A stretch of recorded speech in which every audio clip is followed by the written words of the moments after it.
रमज़ान मुबारक का महीना अल्लाह की रहमतों और बरकतों से भरपूर होता है और उसके आखिरी 10 रोज़ की अहमियत और फजीलत बहुत ज़्यादा है। ये दिन बहुत ही ख़ास हैं क्योंकि इन्हें कुरान की वही का आगाज़ हुआ और ये वो मौका है जब अल्लाह ताला की रहमत और मग़फ़िरत अपने उरूज पर पहुँचती है। उन 10 दिनों की फजीलत पर मुख्तलिफ अहादीस भी आई है जिनसे हमें उन दिनों की इबादत की अहमियत का अंदाज़ा होता है।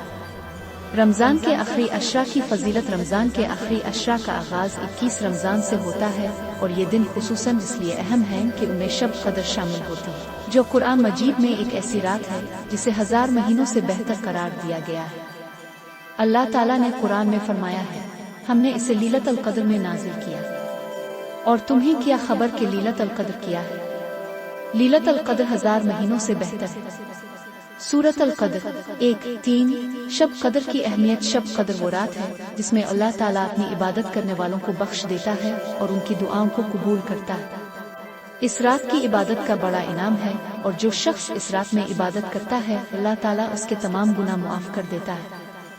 हज़रत आयशा रज़ी अल्लाह अन्हु से मरवी है कि जब रमज़ान के आखिरी अशरा का आगाज़ होता तो नबी सल्लल्लाहु अलैहि वसल्लम अपने अहलो अयाल को जगह देते, इबादत में ज़्यादा वक्त गुजारते और रात भर इबादत में मशगूल रहते।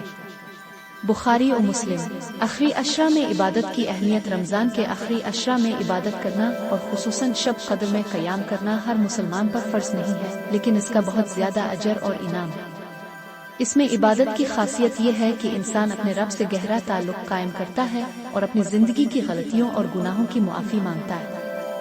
हज़रत आयशा रज़ी अल्लाह अन्हु से रवायत है कि जब नबी सल्लल्लाहु अलैहि वसल्लम रमज़ान के आखिरी अशरा में इबादत करते तो आप अपनी इबादत में इस कदर मुस्तग़रक़ हो जाते कि आपके जिस्म पर अरक़ आ जाता और आप ज़्यादा मेहनत करते। ये अमल हमारे लिए एक मिसाल है कि हमें भी इस महीने के आखिरी 10 दिनों में अपनी इबादत को बढ़ाना चाहिए। इतिकाफ की फजीलत। रमज़ान के आखिरी अशरा में इतिकाफ की भी बड़ी फजीलत है। इतिकाफ वो इबादत है जिसमें इंसान मस्जिद में इबादत के लिए बैठता है और दुनियावी मशागिल से अलग होकर सिर्फ अल्लाह की इबादत मशगूल रहता है। इतिकाफ करना रमज़ान के आखिरी अशरा में सन्त है और इसमें रूहानी सुकून और राहत का एहसास होता है। नबी सल्लल्लाहु अलैहि वसल्लम रमज़ान के आखिरी अशरा में इतिकाफ किया करते थे। हज़रत आयशा रज़ी अल्लाह अन्हु ने फरमाया, रसूलुल्लाह सल्लल्लाहु अलैहि वसल्लम रमज़ान के आखिरी अशरा में इतिकाफ किया करते थे और आप इस वक्त में दुनियावी मामलात से बिल्कुल बेपरवाह हो जाते थे, सिर्फ इबादत में मसरूफ़ रहते थे। बुखारी और मुस्लिम। रमज़ान के आखिरी अशरा में दुआएं। रमज़ान के आखिरी अशरा में दुआओं की कबूलियत का दरवाज़ा खुला रहता है। ये वो वक्त होता है जब अल्लाह ताला अपने बंदों की दुआओं को फ़ौरन कबूल कर लेता है। ख़ास तौर पर शब क़द्र में की जाने वाली दुआओं का बड़ा असर होता है।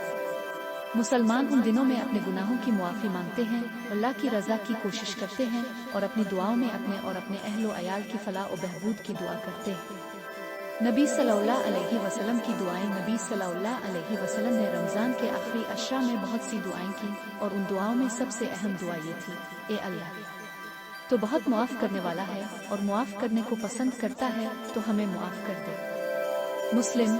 ये दुआ हमें ये सिखाती है कि अल्लाह के साथ हमारे ताल्लुकात में मुआफ़ी की अहमियत कितनी ज़्यादा है।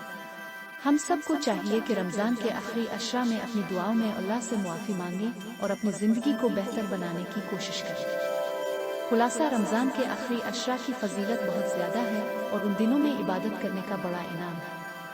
शब क़द्र की इबादत और रमज़ान के आखिरी अशरा में इतिकाफ करने की संत से फ़ायदा उठाना चाहिए। इस दौरान इंसान अल्लाह के करीब आता है, गुनाहों की मुआफ़ी मांगता है और अपनी ज़िंदगी में तब्दीली लाने की कोशिश करता है। अल्लाह ताला हमें रमज़ान के आखिरी अशरा की फजीलत से फ़ायदा उठाने की तौफ़ीक़ दे और हमें अपनी इबादत में इखलास की तौफ़ीक़ दे। आमीन।